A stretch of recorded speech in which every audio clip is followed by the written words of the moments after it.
Hai Grade 4, bagaimana kabar kalian? Mr. Ernest tetap mendoakan kalian supaya kita semua diberikan kesehatan oleh Tuhan Yesus. Tetap jaga kesehatan, tetap beraktivitas di rumah. Kalian belajar dari rumah, Mr. Ernest mengajar dari rumah, supaya kita bisa bersama-sama mencegah penyebaran virus corona. Baik, di video kali ini Mr. Ernest akan mengajarkan kalian inti dari Alkitab Perjanjian Baru. Namun, supaya kita tidak melupakan nama-nama kitab dalam Alkitab, baik dari Perjanjian Lama maupun Perjanjian Baru, kita akan bernyanyi bersama-sama. Masih ingat kan lagunya?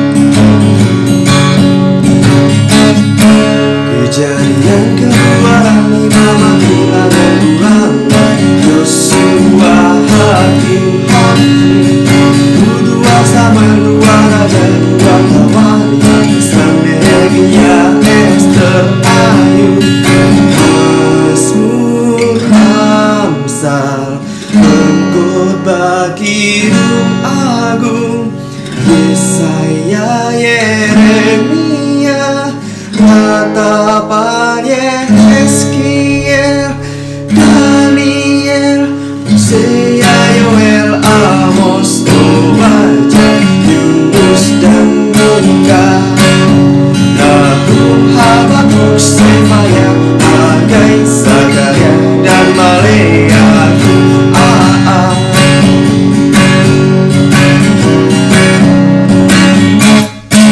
Matius, Markus, Lukas, Yohanes, Kisah Rasul, Roma, Korintus, Galatia, Efesus, Filipi, Kolose, 2 Tesalonika, 1 dan 2 Timotius, Titus, Filemon, Idaeus, Yakobus, Petrus, ketiga Yohanes, Yudas dan akhirnya Wahyu.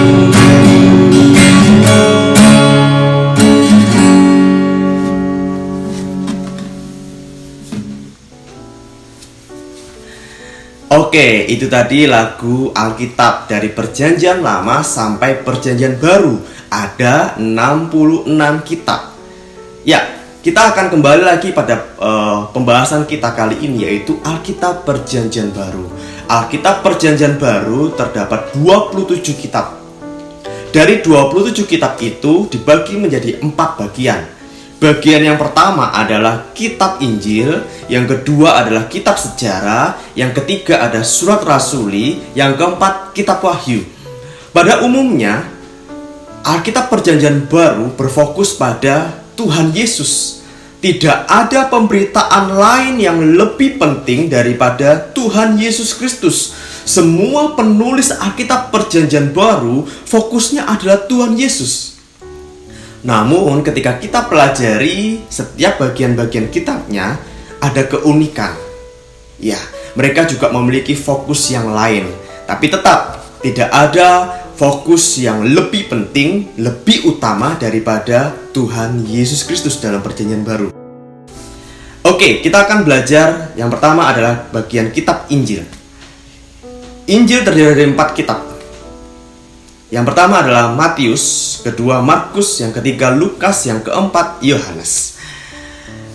Kitab Injil ini berfokus pada Tuhan Yesus, baik dari kelahiran Yesus, kehidupan Tuhan Yesus, karya dan mujizat Tuhan Yesus, pengajaran-pengajaran Tuhan Yesus, kematian Tuhan Yesus, kebangkitan Tuhan Yesus, kenaikan Yesus ke surga, ya. Lalu Tuhan Yesus juga memberikan amanat agung kepada murid-muridnya. Amanat agung adalah perintah tertinggi dari Tuhan Yesus, yang isinya adalah beritakanlah Injil, beritakanlah nama Yesus kepada seluruh negara, seluruh bumi, seluruh manusia. Itu perintah tertinggi dari Tuhan Yesus. Jadi kitab Injil berfokus pada Tuhan Yesus. Ada banyak ya tadi ya. Ya, kalian bisa catat itu. Yang kedua adalah kitab sejarah. Sebelum Tuhan Yesus naik ke surga, Tuhan Yesus memberikan amanat agung. Ya, amanat agung sudah diterima oleh murid-murid. Tapi amanat agung ini untuk memberitakan nama Yesus ini bukanlah sesuatu yang mudah dilakukan. Bukan hanya sekedar ngomong, bukan hanya sekedar cerita. Mereka juga masih memiliki ketakutan. Takut apa? Guru mereka, Tuhan Yesus saja dibenci banyak orang. Sampai-sampai mereka yang membenci Yesus membunuh mereka dengan cara menyalibkan Yesus. Nah, sekarang Tuhan Yesus memberikan tugas kepada murid-murid untuk menyebarkan, untuk menceritakan nama Yesus. Kalau gurunya saja dibunuh, apalagi murid-murid. Mereka juga memiliki ketakutan. Tapi setelah Tuhan Yesus naik ke surga 10 hari, mereka berdoa bersama, mereka bersatu hati, mereka berdoa sampai janji Tuhan Yesus digenapi. Tuhan Yesus pernah berjanji kepada murid-murid untuk memberikan seorang penolong yang menyertai murid-murid. Memang Tuhan Yesus tidak lagi bersama-sama dengan murid di bumi. Tuhan Yesus sudah kembali ke surga, sudah naik ke surga. Tetapi Tuhan Yesus berjanji bahwa mereka tidak akan ditinggalkan sendirian. Ada seorang penolong yang dikirimkan oleh Tuhan Yesus. Ketika mereka berdoa 10 hari, Tuhan Yesus mengutus Roh Kudus. Roh Kudus adalah Allah itu sendiri. Roh Kudus menyertai murid-murid. Roh Kudus memberikan kekuatan. Roh Kudus memberikan keberanian kepada murid-murid untuk memberitakan Injil, untuk melakukan amanat agung dari Tuhan Yesus. Nah, Roh Kudus bekerja dalam kehidupan murid-murid sehingga murid-murid berani menyebarkan, berani memberitakan Injil ke seluruh bumi.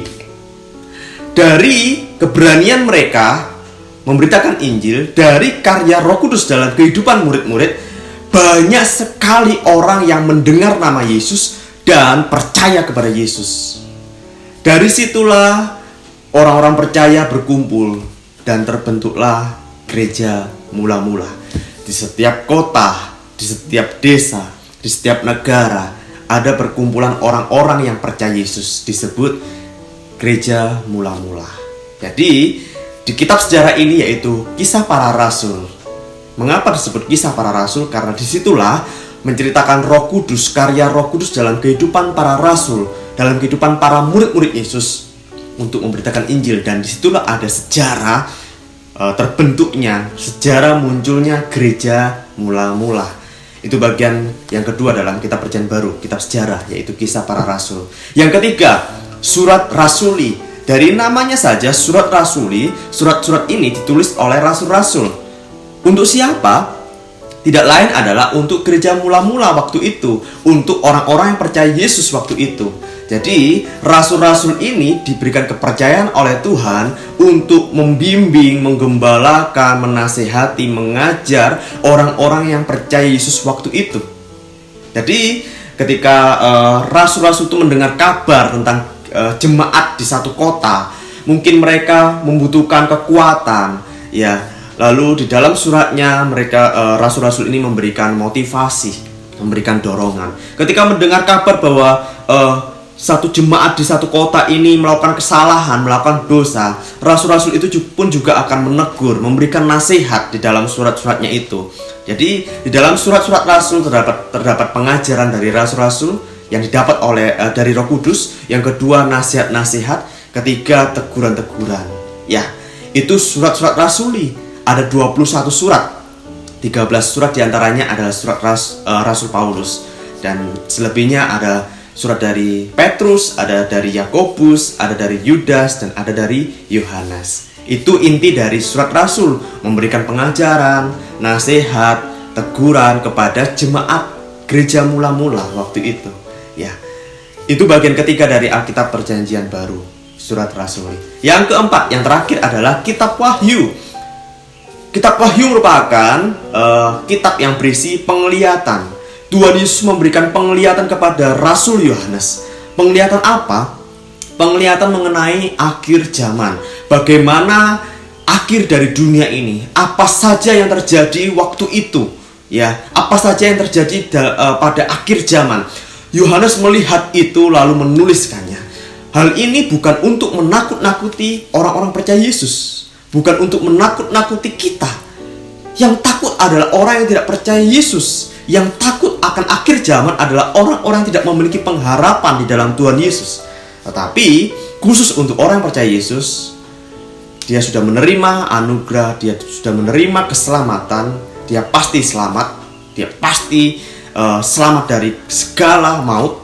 Ya, kitab Wahyu ini ditulis untuk menguatkan kita, supaya kita tetap setia kepada Tuhan Yesus. Kita yang sudah tahu akhirnya bagaimana, kita tetap setia mengikut Yesus, tetap setia percaya Yesus. Jangan takut, jangan takut.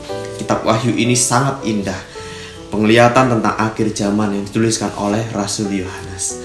Itu tadi inti dari Alkitab Perjanjian Baru. Ingat, Alkitab Perjanjian Baru berpusat pada Tuhan Yesus. Tidak ada pemberitaan lain yang lebih penting daripada Tuhan Yesus. Setiap murid Yesus, setiap rasul-rasul Yesus selalu memberitakan Yesus dalam setiap kitabnya. Meskipun di dalamnya ada hal-hal khusus yang disampaikan, tapi tetap Tuhan Yesus tidak tergantikan dalam pemberitaan Alkitab Perjanjian Baru. Ya, semoga materi yang Mr. Yohanes bagikan ini bukan hanya kalian mengerti, bukan hanya kalian pahami, tapi kalian juga membaca Alkitab. Ya, kalian menyukai, mencintai Alkitab. Itu harapan Mr. Yohanes, ya. Itulah yang Mr. Yohanes usahakan, supaya kalian bisa suka Alkitab, mencintai Alkitab, membaca Alkitab sampai Alkitab itu mengubahkan kehidupan kita. Ya, kiranya Tuhan Yesus memberkati kita semua. Amin.